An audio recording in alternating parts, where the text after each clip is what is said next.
తెలంగాణ ముఖ్యమంత్రి రేవంత్ రెడ్డి ముఖ్యమంత్రి పదవిని తీసుకొని 2 సంవత్సరాలు అయింది. ఒక్క సంవత్సరం నాకు అవకాశం ఇవ్వండి, అభివృద్ధి అంటేటో చేసి చూపిస్తానా. నేను కూడా ఆయనకు పూర్తి మద్దతుగా సీఎం కాకముందు, సీఎం అయిన తర్వాత ఒక 10-15 స్టేట్మెంట్స్ ఇవ్వడం మీరు చూశారు. 7-8 సార్లు ఆయనతో కలిసి అనేక సలహాలు ఇచ్చి రాష్ట్ర అభివృద్ధి కొరకు, ప్రజల అభివృద్ధి కొరకు ఏం చేస్తే అప్పుల నుంచి బయటపడతామని చెప్పాం.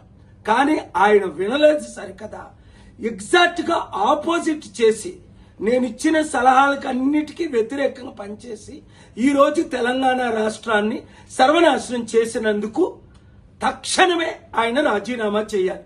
ఎందుకు రాజీనామా చేయాలి? కారణాలు బాగా వినండి. 1, 6 గ్యారంటీలు ఆయన ఇచ్చారు, ఒక్క గ్యారంటీ కూడా నెరవేర్చలేదు. అందులో 2 లక్షలు తులం బంగారం నేను ఇస్తానన్నారు, ఇవ్వలేదు.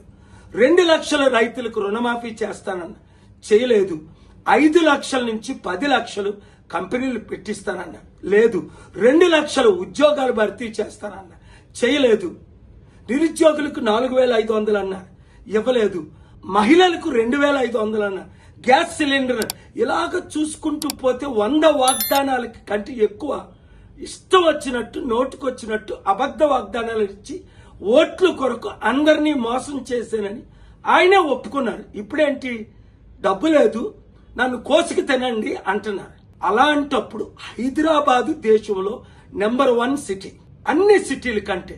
అలాంటి హైదరాబాదు రియల్ ఎస్టేట్ ఇప్పుడు పడిపోయింది. అపార్ట్మెంట్ ₹1,00,00,000 ఉన్నది 50 లక్షలు అయిపోయింది. ఎకరం ₹1,00,00,000 ఉన్నది 50 లక్షలు అయిపోయింది. 100 కంపెనీలు హైదరాబాద్ విడిచిపెడుతున్నారు. బాగుపడింది ఎవరు? ఆయన అన్నదమ్ములు లక్షల కోట్లు సంపాదించుకున్నారని ఆరోపణలు. ఆయన చుట్టూ ఉన్న మినిస్టర్లు 100,000 కోట్లు సంపాదించుకున్నారని చూసాం కదా.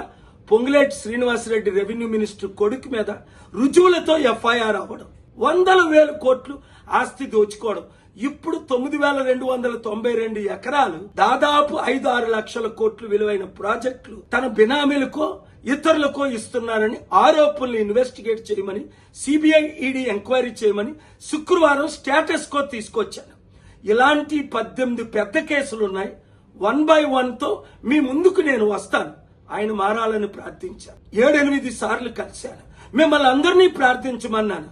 కానీ సైతాను ద్వారా ప్రేరేపించబడి వైఎస్ రాజశేఖర రెడ్డి ఏ విధంగా ఆ రూట్ లో వెళ్లారో అదే రూట్ లో ఈయన ప్రయాణం చేస్తున్నాడు. ఇంకా లాభం ఎవరికి? కాంగ్రెస్ పార్టీకి. 100,000 కోట్లు ప్రతి నెల పంపిస్తున్నారని బీఆర్ఎస్ బీజేపీ వాళ్ళు ఆరోపణలు చేస్తున్నారు. నోరు మూయించడానికి బీఆర్ఎస్ బీజేపీ వాళ్ళు చుట్టూ పెట్టుకున్నాడట కొంతమందిని. ఇంత ఘోరమైన పరిపాలన. నేను బెస్ట్ సీఎం చేద్దామని మీకు చెప్పాను, మీ అందరికీ ఓట్లు వేయమన్నాను. ఆయన వరస్ట్ సీఎం అయిపోయాడు ఈ 2 సంవత్సరాల్లో. చదువుతుంటే ఆశ్చర్యం కలుగుతుంది. ఊహకు అతీతంగా సర్వనాశనం అయిపోయింది. ఇప్పుడు 400 కోట్లు ఖర్చు పెట్టి ఈ రోజు రేపు సమిట్ వాళ్ళ తమ్ముడికి ఇన్ఛార్జ్ పెట్టారట.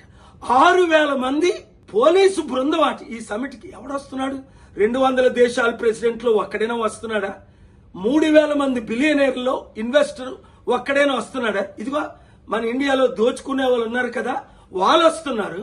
ఒరే బాబు, నువ్వు మాకు 1000 కోట్లు దియ్యి, ఈ భూములు ఇచ్చేసాయి, నీకు 7% 10% ఇచ్చాం కదా ఎలక్షన్ల ముందు, ఇంకొక 7-10% ఇస్తాం, నీ కాంగ్రెస్ కి ఎక్కడ డబ్బులు కావాలంటే అక్కడ ఇస్తాం. ఏ డీల్స్ జరుగుతున్నాయి? రుజువులతో కోర్టులో శుక్రవారం కేసు వేశాను.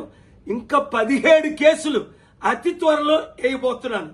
ఆయన మార్పు చెందితే అభివృద్ధి చేద్దాం, మార్పు చెందకపోతే దేవుని ఉగ్రత, ప్రజల ఉగ్రత, ముఖ్యంగా నిరుద్యోగులారా రండి కలిసి పనిచేద్దాం. ఈ వీడియో అందరికీ షేర్ చేయండి. తెలంగాణను కాపాడండి. తెలంగాణ